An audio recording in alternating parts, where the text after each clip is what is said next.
Sensitivity is a neurological phenomena that is somewhat variable and somewhat biological.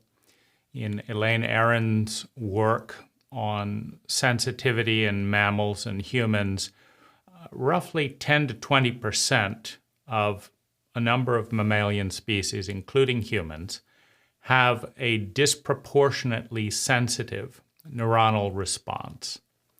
And the question is, what do you do with that discrepancy?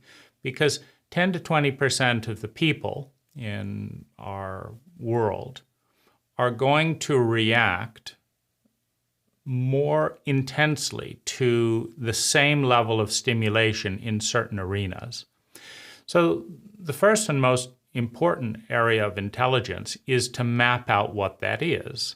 If your partner or you hears sounds 2 or 3 times more sensitively, either it sounds louder or there's more nuance, then naturally pleasurable sounds are going to bring about more joy, more ecstasy, and discordant or unpleasant sounds, whether it's leaf blowers or poorly played music, are going to be offensive. So sensitivity is a neutral trait that amplifies nuance or volume or intensity in both the positive and the negative spectrum of sensation. Now, throughout human history, sensitives have contributed more to innovation, whether it's in military strategy, sailing, horticulture, art, computer engineering, because breakthroughs tend to happen when someone notices an anomaly, a discord of some kind, or an area to explore, notices it when the majority does not, and then uses that noticing to develop new technology of some kind. And although a majority of sensitive people in a largely psychologically illiterate culture will experience discomfort, and if you look at the statistics for the human beings in America who are unusually sensitive, they are more likely to be in pain and may or may not be using addictive substances, etc., to dull that pain, to artificially override their neuronal set point and sensitivity, because what's going on around them is painful at some level, and the environment is not attuning to the more sensitive person. The majority, neurotypical, is unconsciously asking the minority, the highly sensitives, to just deal with the level of stimulation that is comfortable with for the majority. So 10 to 20% of our population is in disproportionate discomfort. Now, this is very important to understand, because without understanding, you cannot have empathy. And without empathy and understanding, you cannot have attunement. And if you ask 10 to 20% of the population to endure chronic discomfort to a miserable level of pain without even acknowledging that you're asking them to do it, it's going to create conflict. It's going to create rifts in the cohesiveness of harmonious relationships. In the same way that if I asked you, whether I knew it or not, to increase your pain level up to a 7 or 8 and just deal with that indefinitely because I don't want to take the time to understand my impact, you're not going to feel very good about me over time. Now, in our culture, Many sensitives blame themselves, siding with the unconscious and abusive elements in the culture to basically say that it's my fault that you don't understand sensitivity and that we do not study this in school. And so I will add to my already pain and discomfort by shaming and blaming myself for being sensitive. And thus is born the statement, the judgment and the statement, you are too sensitive, and the response, I am sorry, I am too sensitive, followed by an effort which, if we're fighting a neuronal set point, is a futile effort to enjoy a painful and a painfully stimulating environment.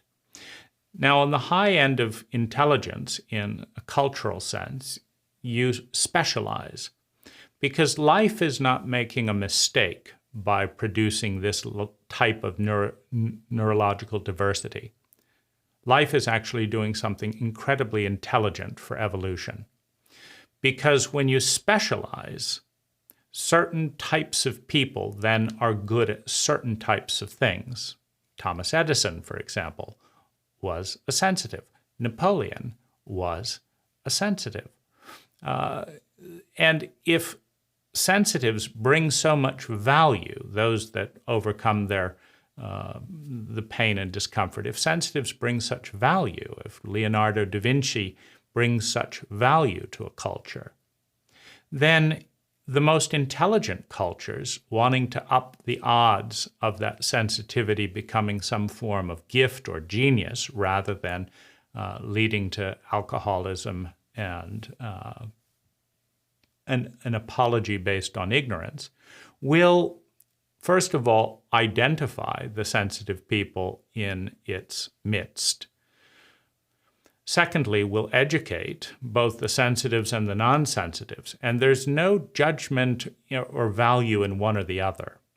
Nature has produced a minority that is disproportionately sensitive because they can do and see and feel and respond to things that the majority cannot do, but the majority can do and feel and respond to things that a sensitive cannot do. And so there's a place for both. It doesn't ultimately make sense if you look at a company or an organization, to say that the person who hammered the walls together for the building is less or more important than the people doing coding in the building. If there's no building and no construction, then there's no place to code and there's no infrastructure. And if there's no coding and innovation, there may not be the income needed to pay for the infrastructure. And so it is, in fact, a complementary ecology.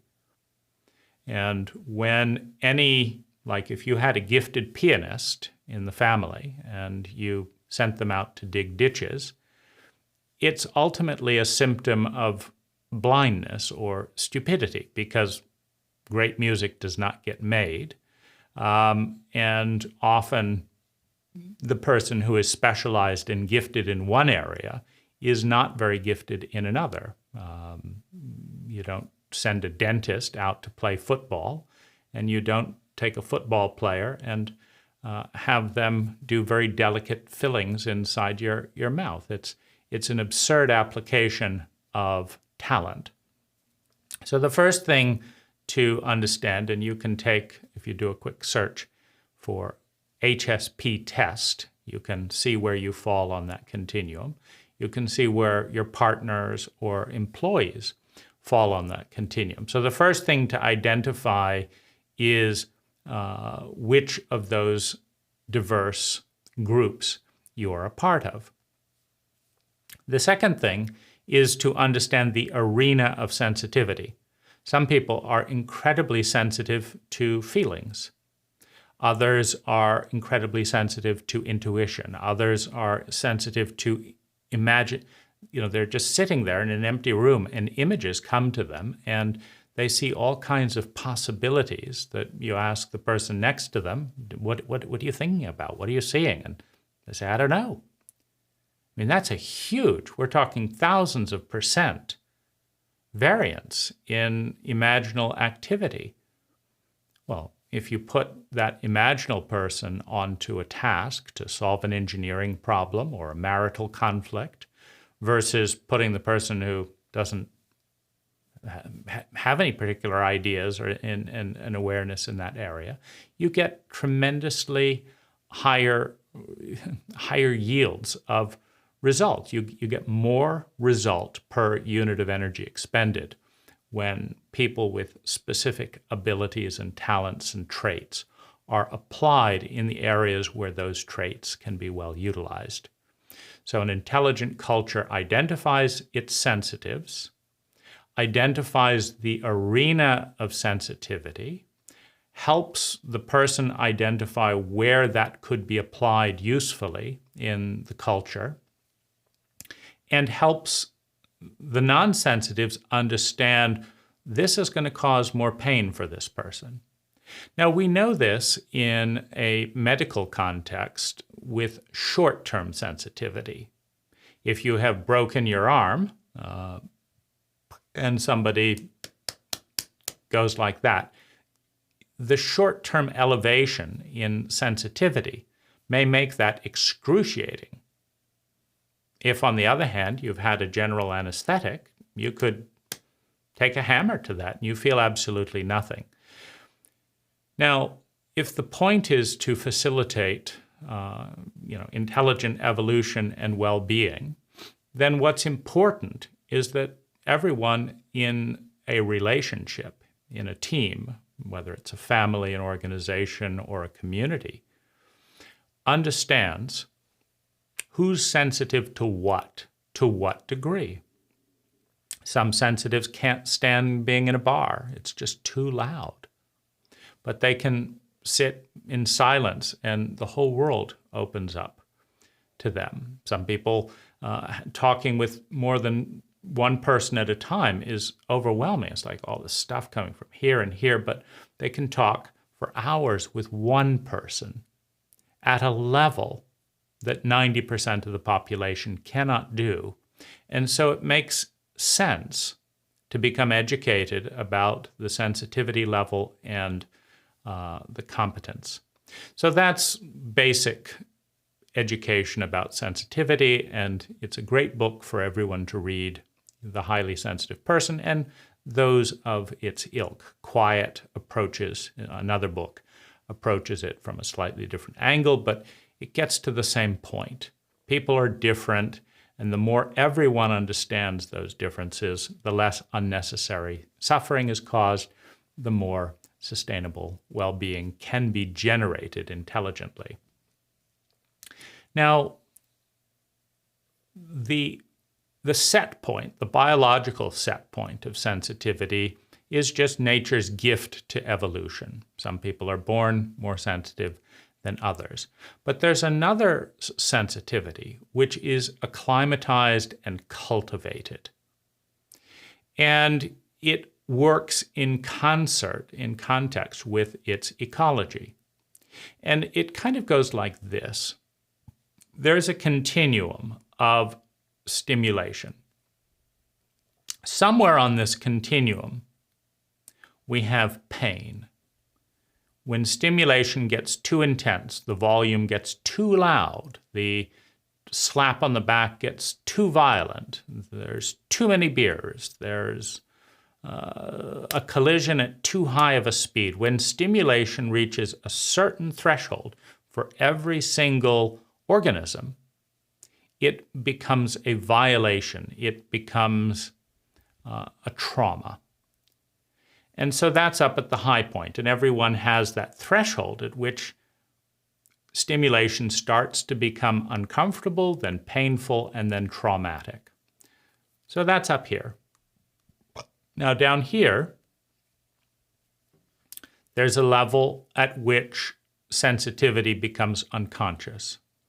There's a stimulation threshold. You turn the volume down and down and down and down, and at a certain level, for a given person, they can't hear the music. You talk too quietly at a certain point, someone can't follow. You massage too lightly, and at a certain point it's like, I can't feel anything. It feels tickly or uncomfortable. I want more pressure, right? And in the mid-range, you have enough stimulation to have engagement, but it's not boring.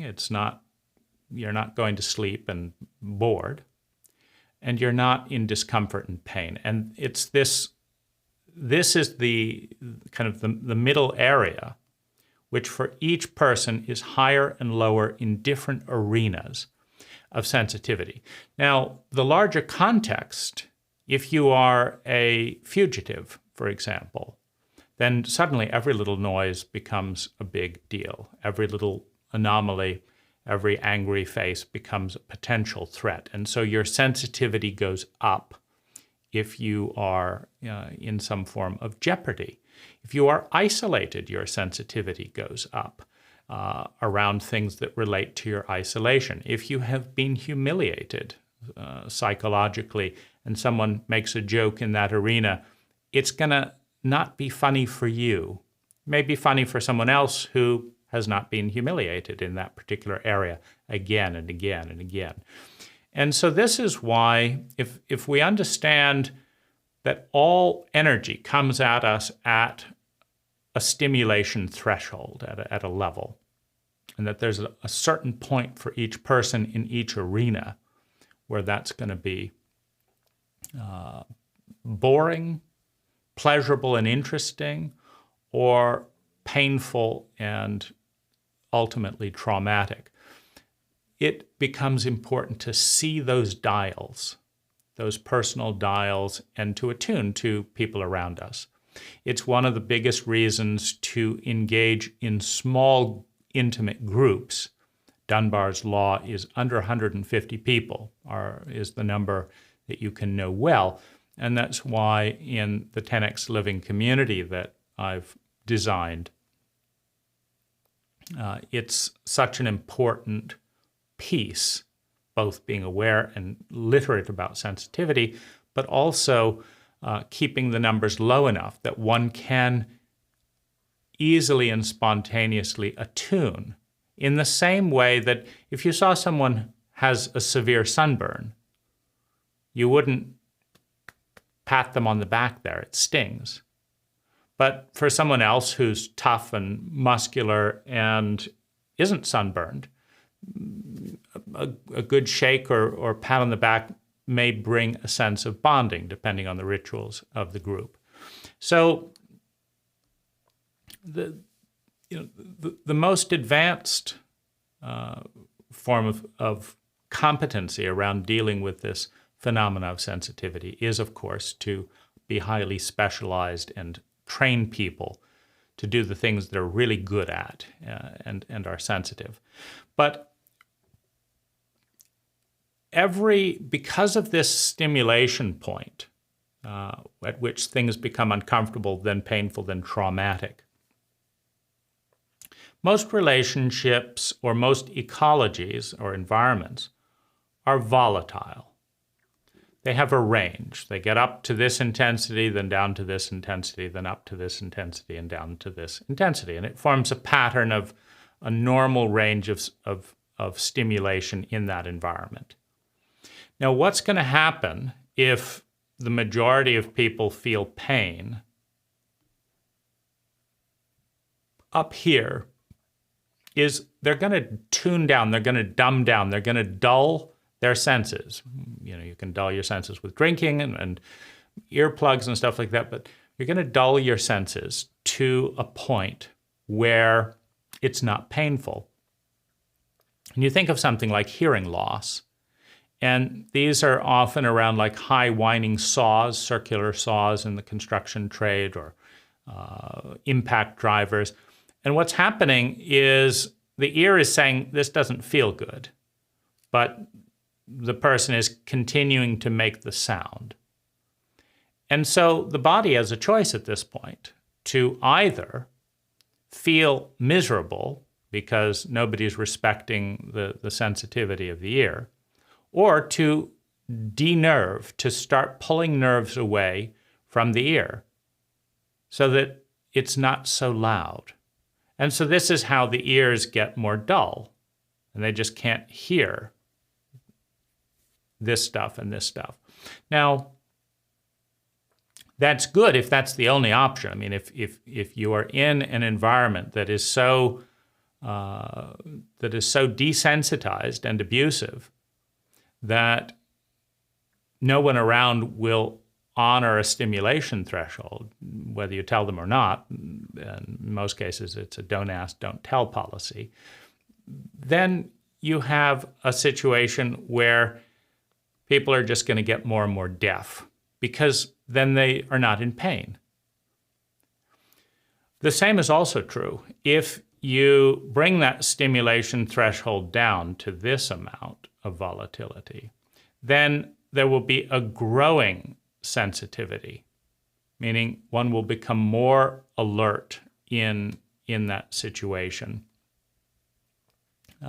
Because it's the same as an eye getting more sensitive at night.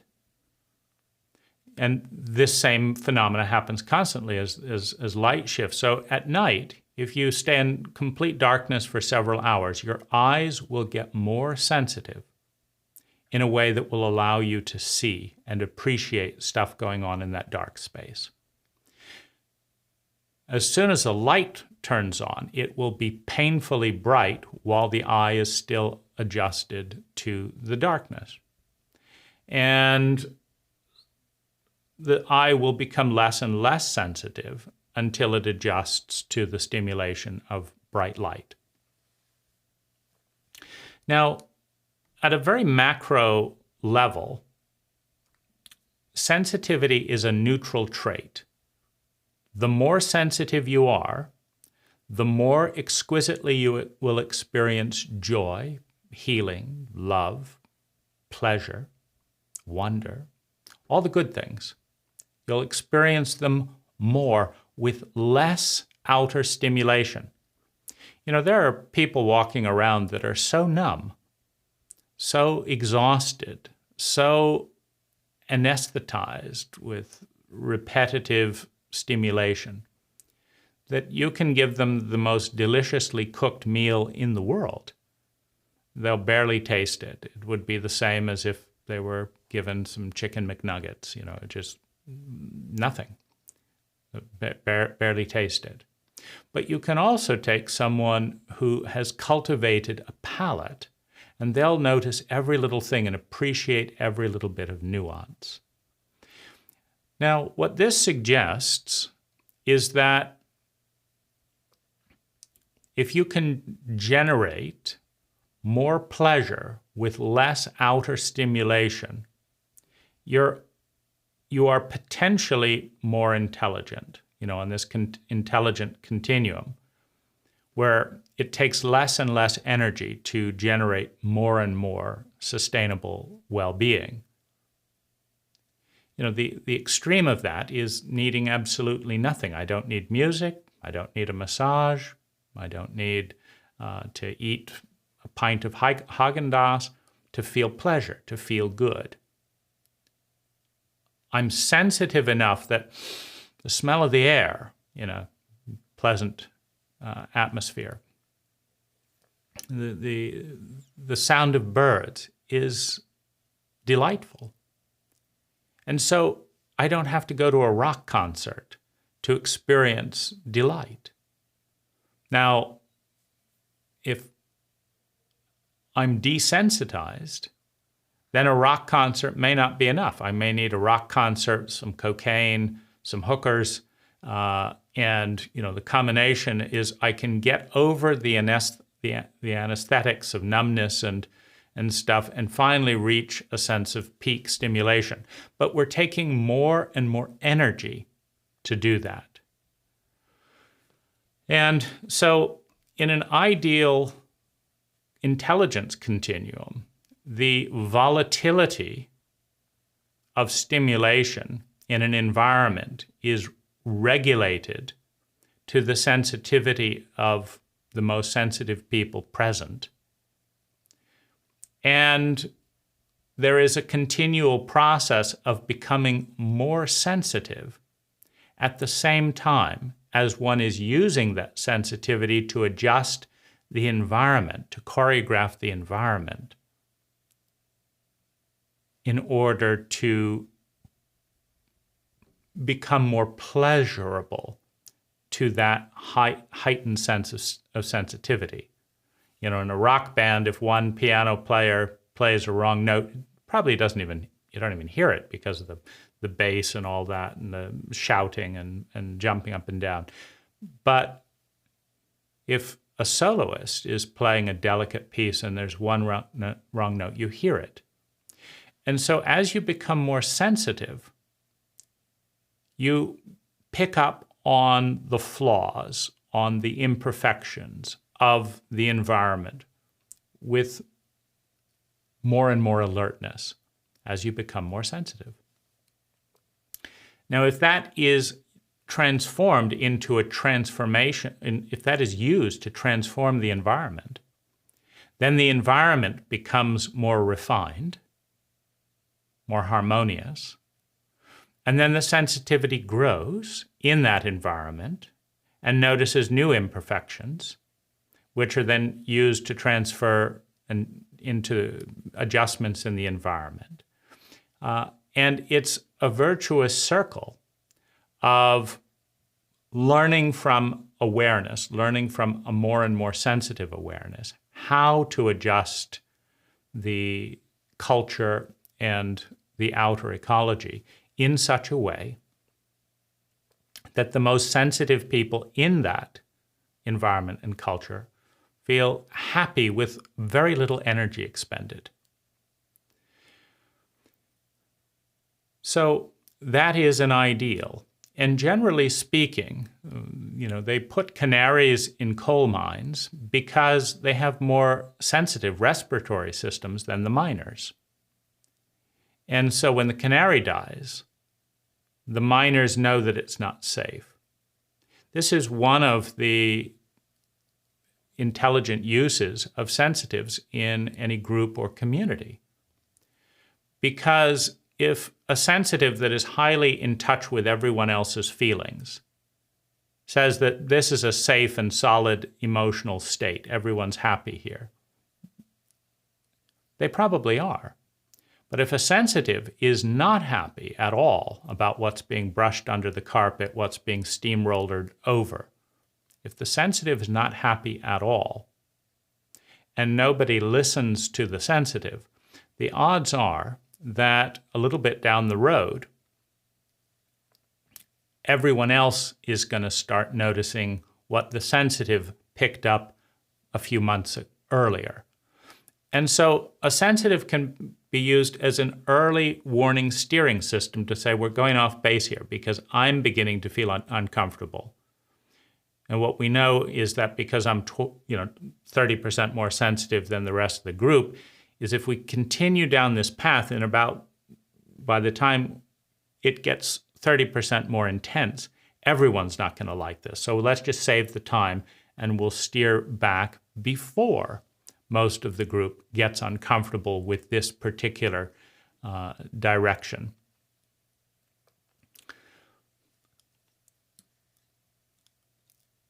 The cost of heightened sensitivity in a dysfunctional environment is that the more sensitive one is, the more aware of pain, of discord and discomfort one is.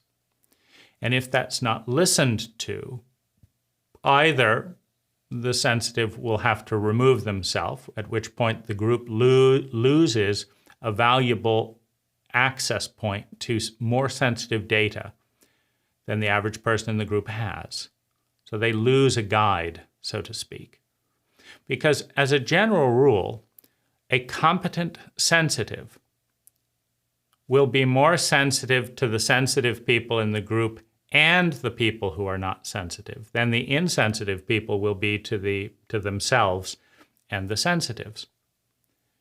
And so if you can have competent sensitive leaders in an area that understand that full terrain, typically you experience more competency in a family, in a team, or even in a relationship. If you're married to someone who's very in tune with feelings and ideas of various kind and sees you clearly, and they tell you you're not going to like this. Now, if you didn't know that, and you do it anyway, and yeah, you're right, I don't like it. If they can help you guide the relationship in a direction that's more effective because they see things a little bit more clearly, then you and they benefit. When you have an insensitive steering a couple between a sensitive and an insensitive, and the insensitive insists on doing things that dishonor the comfort levels of the sensitive, you usually have the rupture of a relationship or a very dissatisfied partner, which, even if you're insensitive, after a couple of years of living with a miserable person, you may realize it's not as fun as living with someone in an ecstatic state based on a highly functional environment and a sensitive at the helm. Hi, I'm Dane Rose. All knowledge begins with a paradigm, and out of that paradigm comes an idea, an awareness that we adopt, reject, or synthesize into something better. It doesn't become wisdom, it doesn't become useful until we take action, until we integrate it into not only our thoughts, but our feelings, our body, our words, and our way of being. For that to occur, we have to move from the passive media paradigm into more active engagement. In the link below, in the More Information section, is an invitation to join a very small, deliberately filtered, high-quality discussion with a group of people who share a common language and want to work with these ideas, with me and with one another, with the sole goal of creating 10 times more sustainable well-being for ourselves and those around us per unit of energy invested. Thank you for watching.